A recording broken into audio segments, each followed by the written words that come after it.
we're coming to our final speaker of the day, saving the best till last, I'm told, Dylan Griffiths. But I'm also told he's 40 today, so I think he needs a big cheer. Coming out on your 40th birthday and staying all day long to give the final speech to a diminishing audience. The man's full of courage, I have to say. Dylan works for Gwynedd. Gwynedd, for those of you who don't know, is a local authority in Wales. And I think he's going to tell us, I hope, a little bit about how the council are making best use of the sort of technologies we've been talking about, and no doubt some of the problems too. Yeah, well, thank you. Pnawn da pawb, good afternoon. Thank you very much for holding on to the last minute. Yes, I'm just going to outline to you a little bit about one of the projects I'm working on, which is called Digital Gwynedd. My name is Digital Gwynedd and I work in the Economic Development Department in Gwynedd Council. So I'm not a techie. Some people call me a little bit of geek, but I certainly wouldn't profess to any great knowledge when it comes to ICT. But I'd just like to tell you a little bit about the initiative and perhaps give you a little flavour of some of our experiences in cooperating and collaborating and trying to take forward this kind of agenda. So for those of you who aren't familiar with Gwynedd, we're a county located in the northwest part of Wales. It's a great place to live and to work, but it does come with its challenges. We're a fairly peripheral area, generally rather rural, and as a result of that, we have faced some quite significant economic challenges in common with other rural areas. Wages a little bit lower, but as I said, hopefully the quality of life we offer is more than makes up for that. But we've perceived the digital agenda and the opportunities to be derived from the digital world as something which can be a genuine enabler for transformation in our area. And particularly so given the potential competitive advantages to be gained by rural areas. And I think that's something important to bear in mind when it does come to the digital agenda, where it's something for everyone. I think it does present particular opportunities to those areas which traditionally perhaps have been seen as more marginal or more peripheral. It can be a real liberator for these kinds of areas. So the opportunities, we see it as a drive for economic prosperity. We can generally achieve high value employment in our most remote and peripheral areas. Equity of access and the realisation of efficiencies. You know, it can generally give an opportunity for people to access services they haven't had the opportunity to do so before. And it can, in turn, perhaps for us as a public sector organisation and for other organisations, gives us the potential to realise new ways of working and new ways of looking at things. And perhaps one of the big opportunities for us in the short term is making the most of the significant and exciting investment that's going to be going on by means of the Welsh Government, particularly in the development of infrastructure. You know, that we think that will be a real chance for us to take forward this agenda and make a genuine difference. But it does come with its challenges. As we've touched on several times today already, the provision of a modern infrastructure for all. Hopefully a lot of those issues are going to be addressed in the coming years. But beyond that, we have done some research, and a few of the challenges that we do face is making sure that access is affordable. Not just in terms of the cost of going online, but equipment and all the rest of it. And that's feedback we've had back from sections of the community, particularly those in more disadvantaged communities. So we need to think about how we make sure the opportunities spread out to all. And perhaps going beyond that, making sure that all our residents and all our businesses have the appropriate skills. But I think it's a key issue for us to address in the first instance is making sure that people are aware of the opportunities and the relevance of the digital world and technology to their lives. Not that people have to learn to go online for its own sake, because it's something that's good to do, but if it can help take forward some of their interests and some of the issues that they have in their lives, then it can generally make a difference to them. But we need to make sure and communicate to people that is the case. In light of this, the authorities decided to commit itself to the issue, and we did this by integrating Digital Gwynedd into part of our strategic plan for the next 3 years. We've been at it for about 12 months or so now, and we did commit ourselves financially. We've not a big budget, but we have invested some resources, particularly at this phase in time. It was a choice that we made to do so, and we were lucky enough to attract some funds from the Welsh Government as well.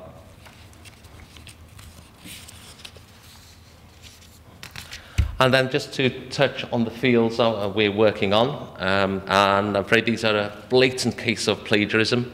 For those of you familiar with the Digital Wales agenda, our areas of activity mirror those, and that's entirely deliberate. There's no point in trying to muddy the waters and have another set of fields of intervention or issues that we're trying to address. The Welsh Government got it right, so we look at how we augment and support the Welsh Government in this ambition. Can we go further? Can we do more in Gwynedd to make sure that we make the most of digital opportunities in these fields? So that includes the economy, naturally, digital inclusion and skills, services as well as infrastructure.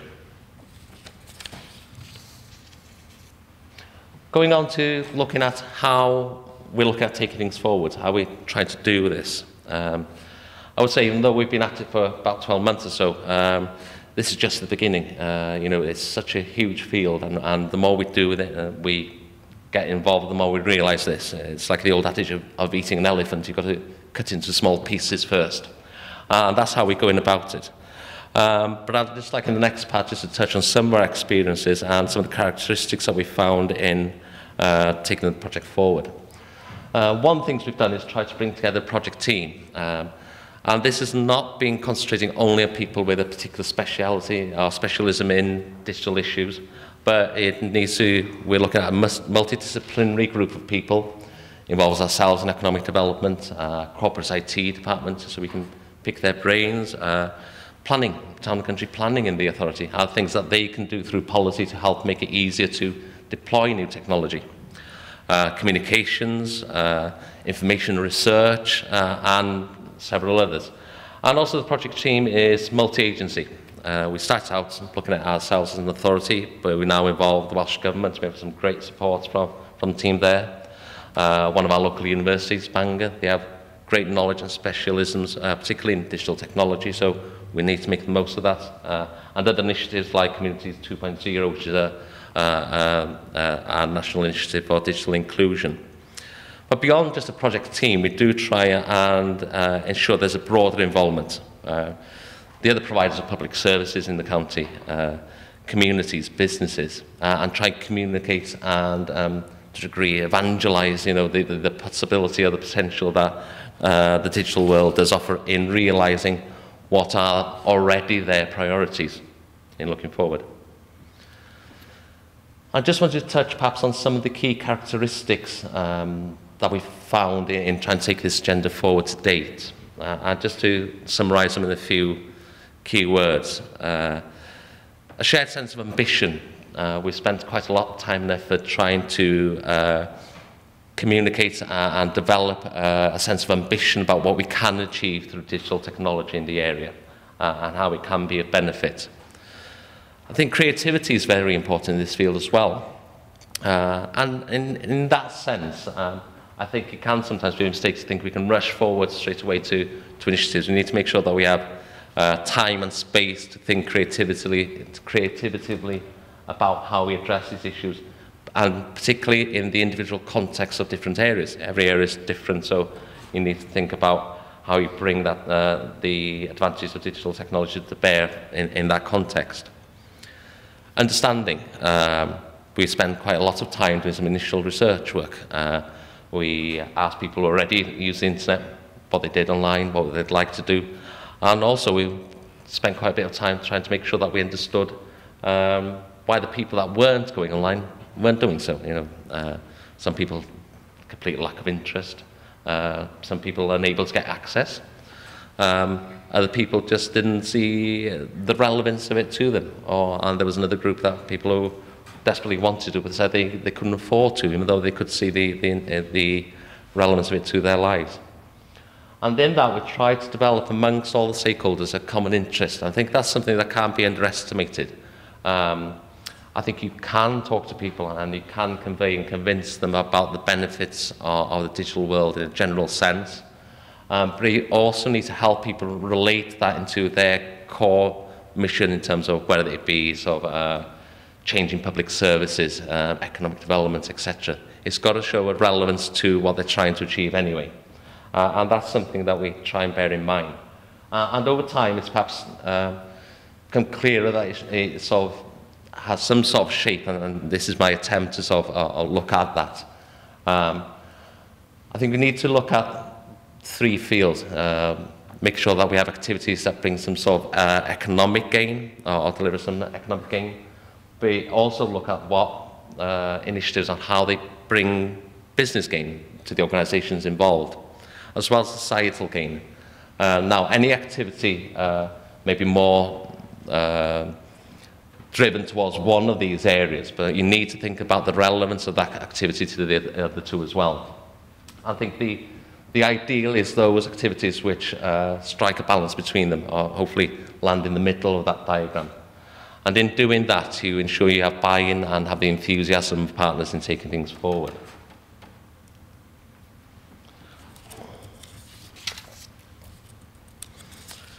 So with that, I'll just take a couple of minutes to tell you about some of the things we've been doing so far and what we'd like to do in the future. Just a couple of examples too. Some things have been fairly simple. The Welsh Government are generous enough to offer financial assistance to people who are unable to get a decent broadband connection at the moment. Anyone with an under 2 meg connection can get up to £1,000 of support for equipment. Now that support is available across Wales. But in Gwynedd said, well, we'll make a deliberate effort to make sure that more people take advantage of those funds than anywhere else in Wales, hopefully. So we did a comprehensive sort of campaign to let people know about it and try and drive it forward that way. Other things, as I was saying earlier, improved understanding. We did some work in terms of carrying out surveys. That was online. We also got the council's telecentre for a fortnight to ask everyone who called in whether they used the web already, and if they don't, why they don't do so, just to make sure that we have the basis for going forward. Just a couple of other initiatives that we are already working on, or we've completed. We've now got a network of over 40 public access free Wi-Fi hotspots in the county. Now those are based around our council infrastructure, every leisure centre, every library, every one of our public service desks. And that's just to give people, people who don't have the means to gain access at the moment, to be able to do so, but also encourage greater creativity in the way we provide services. And that, in truth, is one example of how perhaps going back to the model of shared benefit has worked. Now, we've done that by means of our corporate network. I was interested in it in terms of making sure that more people got online, or if businesses were struggling, that they had somewhere to call in on. But in doing so, we thought it through, and as well as providing sort of public access Wi-Fi, each of those points also provide corporate access Wi-Fi. So in rolling out that program, we've solved two problems. We've improved service to the public, but also we've helped the council realise some of our ambitions in terms of shared workspaces, trying to look at new models of delivery. And the other activities, we're also a pilot area for a program called Get IT Together in terms of digital inclusion. And we're also supporting projects like we were Coder Dojo Club in the area. Paul, who was addressing you this morning, actually is one of the founding members there, and he and a bunch of friends and colleagues who are coders, they voluntarily host Coder Dojo every week in Carnarvon Library. So we've tried to look how we can support them in taking that forward. Other things that we've got going at the moment, we have a now defunct nuclear power station in the county. We've been looking creatively at how we can make use of that. One of the things that comes along with a nuclear power station is great electricity grid connectivity. So trying to be creative, we thought about how can we perhaps use it as an area to attract data centres for the future, looking at connectivity, etc. And as I said, it's now one of only 7 enterprise zones in Wales, and the only one which is focusing on data and digital technology as a field. That other image there is a piece we had in the Telegraph, the Sunday Telegraph last week, actually just promoting and trying to raise awareness of the opportunities. We've also been doing work with our colleagues in Welsh Government in trying to understand the needs of the IT sector. what's special about Gwynedd, what is our offer to IT developers or people thinking of a career in that field. And truth, as well as just simple things like connectivity, a lot of it beyond that is about lifestyle. There's great opportunities for you to do and take leisure activities, so being able to work and live in somewhere with is something that appeals to people within the sector, so we're looking at how we can take that forward into the future. And then just to touch quickly on some of the other things that we're trying to do in the future. Now, a lot of focus of our work will be on supporting the rollout of the Next Generation Broadband Wales programme, looking at how we can make things easier for the preferred contractor BT to deploy, but also how can we make sure that more people make better use of that infrastructure once it's in place. And that'll take us into sort of encouraging and supporting businesses and residents. As things go forward, we can start marketing Gwynedd as a location, as an inward investment location, or somewhere a good place to live and work. Looking at specifics of sector sport and also how we can better exploit and utilise the knowledge and understanding at the universities locally. And including that not only Bangor, which is located in the county, but Aberystwyth is very relevant to the south of the county as well, and how we can take out that learning and take it out into the communities as well. So I hope that's been of interest. If you do wish to do so, you can follow our fate as we go along. We try and do what we say, so we try and make use of social media, and also we have a newsletter subscription service, so if you want to send an email over to us. Thank you very much. Diolch yn fawr iawn.